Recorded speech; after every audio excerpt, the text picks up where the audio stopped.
Hi viewers, எல்லாரும் எப்படி இருக்கீங்க? நான் உங்கள் டாக்டர் லக்ஷ்மண். இன்னைக்குள்ள வீடியோ நம்ம எதை பத்தி பார்க்க போறோம்னா, ஃபுல் கட்டு கட்டினாலும் உடம்புக்கு தேவையான சத்து மட்டுமே கிடைக்கும். உடம்புக்கு தேவையில்லாத கொழுப்பு கிடைக்கவே கிடைக்காது. அது என்னென்ன ஃபுட் அதை பத்தாங்க இன்னைக்குள்ள வீடியோல பார்க்க போறோம்.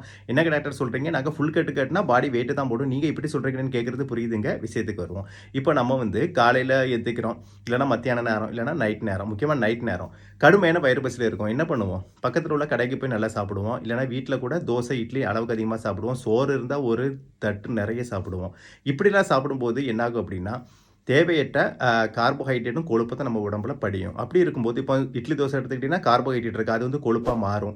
அப்புறம் மற்ற நான் சொன்ன ஃபுட்டுகளில் கொழுப்பு தான் அதிகமாக இருக்குது. அது எல்லாமே உடம்புல தேவையற்ற கொழுப்பாக மாறி பாடி வெயிட் போடும், தொப்பை போடும், எல்லாம் போடும். ஆனால் இன்றைக்கி என்ன சொல்ல போகிற விஷயம் என்னென்னா, உங்களுக்கே ஆச்சரியமாக இருக்கும்.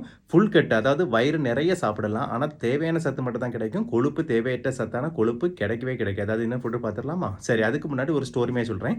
இப்போ நீங்கள் கடுமையான வயிறு பசியில் இருக்கீங்க. என்ன பண்ணுவீங்க? நான் ஏற்கனவே சொன்ன மாதிரி ஃபாஸ்ட் ஃபுட்லேருந்து ஆரம்பித்து கார்போஹைட்ரேட்டும் கொழுப்பு நிறைந்த உணவை சாப்பிடுவீங்க. அதுக்கு பதிலாக காய்கறிகளை ஃபுல் கட்டு கட்டுங்க. ஃபுல் கட்டுனா நீங்கள் வீட்டில் 3 வகையான காய்கறிலாம் வச்சுருந்தீங்கன்னா 3ஐயும் சாப்பிட்டுக்கலாம். இல்லை 1 வச்சாலும் பரவாயில்ல. அதனுடைய குவான்டிட்டி அளவை அதிகமாக சாப்பிட வேண்டும். வேறு ஒன்றுமே இல்லைங்க.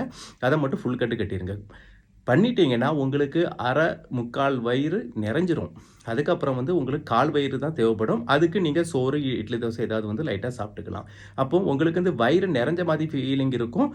ப்ளஸ் உடம்புக்கு வெயிட்டே போடாது. தேவையான விட்டமின்ஸு, மினரல்ஸ் உட்பட சத்துக்கள் கிடைச்சிருக்கும். இது ஒரு அருமையான ஃபார்முலா மாதிரி. ஓகேவா? இப்போ நாங்கள் வீட்டில் காய்கறி வைக்கிறதில்ல டாக்டர், டைம் இல்லைன்னு நினச்சிக்கிட்டிங்கன்னா அதுக்கு பதிலாக ஃப்ரூட்ஸ் வாங்கி வச்சுக்கோங்க வீட்டில். வயிறு பசியோடு இருக்கும்போது ஒரே நோக்கத்தில் போய் அதை ஃபுல் கட்டு கட்டிடுங்க. அப்புறம் உங்களுக்கு தேவையற்ற சத்துக்கள் உடம்புல தங்காது. தேவையான விட்டமின்ஸ்லேருந்து ஆரம்பித்து புரோட்டீன் உட்பட சத்துக்கள் தான் கிடைக்கும். நான் ஏற்கனவே பல வீடியோவில் சொன்ன மாதிரி இந்த கொண்டக்கடலை ஆகட்டும், சுண்டல், அந்த மாதிரி விஷயங்கள் இருக்குல்ல, பட்டாணி ஐட்டங்கள், புரோட்டீன் அது சாப்பிட்டுக்கலாம். நான்வெஜ்ஜில் மீன் சாப்பிட்டுக்கலாம், எவ்வளோ நாள் சாப்பிட்டுக்கலாம். ஆனால் ஃப்ரைடு மீனாக இருக்கக்கூடாது, ஏன்னா ஆயில் கொழுப்பு. இப்போ குழம்பு மீன் ஒரு 4-5 பீஸ் 6 பீஸ் கூட சாப்பிட்டுக்கலாம். அப்போ இதெல்லாம் சாப்பிட்டிங்கன்னா உங்களுக்கு வயிறு நிறைஞ்சிரும். அப்புறம் சோறு சாப்பிடுங்க. இப்போ நம்ம எல்லோரும் பண்ணுற தப்பு என்னென்னா, சோறு கூட அந்த கறி கூட்டு எல்லாம் வைக்கும்போது சோறில் தான் ஃபஸ்ட்டு கை போகும் ஆட்டோமேட்டிக்காக. அப்போ என்ன ஆகும்? அது தான் கேட்டுக்கிட்டே இருக்கும். அதாவது ஒரு விஷயம் நீங்கள் புரிஞ்சுக்கோங்க, ஒரு விஷயத்தை பழக்கி கொண்டு வரணும். எந்த விஷயத்தில் ஃபஸ்ட்டு நம்ம கை போகுதோ அந்த விஷயம் தான் நமக்கு கண்டினியூவாக கிடச்சிக்கிட்டே இருக்கும். அப்படி பார்க்கும்போது நீங்கள் ஃபஸ்ட்டு காய்கறிகள் இல்லை மீன் அந்த மாதிரி ஐட்டங்களை கை வைங்க. அதை சாப்பிட்டு பழகுங்க. குவான்டிட்டி அதிகமாக சாப்பிடுங்க. கடைசியில் சோறுக்கு வாங்க. இப்படி நீங்கள் இந்த மெத்தடை மாற்றி பயன்படுத்தினீங்கன்னா உங்களுக்கு கரெக்டான சத்துக்கள் கிடைக்கக்கூடிய ஃபுட்டை தான் சாப்பிடுவீங்க.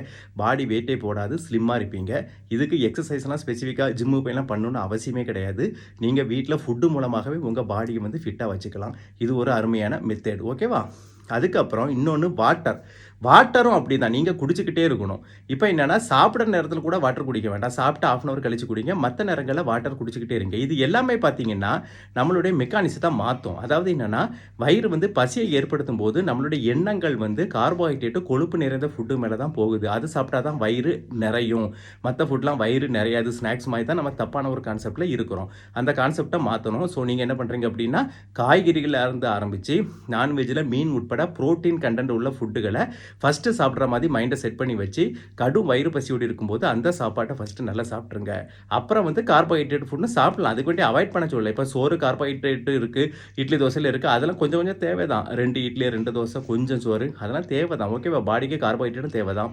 ஸோ இந்த மாதிரி ஃபுட்டுகளை சாப்பிட்டிங்கன்னா தேவையான கார்போஹைட்ரேட் மட்டும் தான் கிடைக்கும். அது கொழுப்பாக மாறாது. அப்புறம் கொழுப்பு ஐட்டங்கள் சாப்பிட வேண்டிய அவசியம் இல்லை. விட்டமின்ஸு, புரோட்டீன், மினரல்ஸு, கால்சியம் நிறைந்த ஃபுட்டுகளை மட்டும் தான் சாப்பிடுவோம். அப்போ இதில் ஒரே கல்ல 2 மாங்க. நமக்கு தேவையான சத்துள்ள ஃபுட்டும் சாப்பிட்ட மாதிரி ஆச்சு, தேவையற்ற கொழுப்பு ஃபுட்டை சாப்பிடாத மாதிரியும் ஆச்சு. இது உங்களுக்கு மிகவும் பயனுள்ளதாக இருக்கிறேன். உங்கள் ஃப்ரெண்ட்ஸ் அண்ட் ரிலேட்டிவ் ஷேர் பண்ணால் அவர்களும் இதில் பயனடைவார்கள். எதுக்கு அடையணும்? ஆரோக்கியமாக வாழணும். இப்படி எல்லோருமே ஆரோக்கியமாக வாழ என்னுடைய வாழ்த்துக்கள். இது வரைக்கும் என்னோட சேனலை சப்ஸ்கிரைப் பண்ணால் மறக்காமல் சப்ஸ்கிரைப் பண்ணுங்கள். உங்கள் ஃப்ரெண்ட்ஸ் அண்ட் ரிலேட்டிவ்க்கு ஷேர் பண்ணி அவர்களையும் சப்ஸ்கிரைப் செய்ய சொல்லுங்கள். ஏன்னா இது முக்கியமான ஒரு வீடியோ. அவர்களும் பார்த்து பயனடைவார்கள். மீண்டும் அடுத்த வீடியோவில் சந்திப்போம். அது வரைக்கும் பாய்.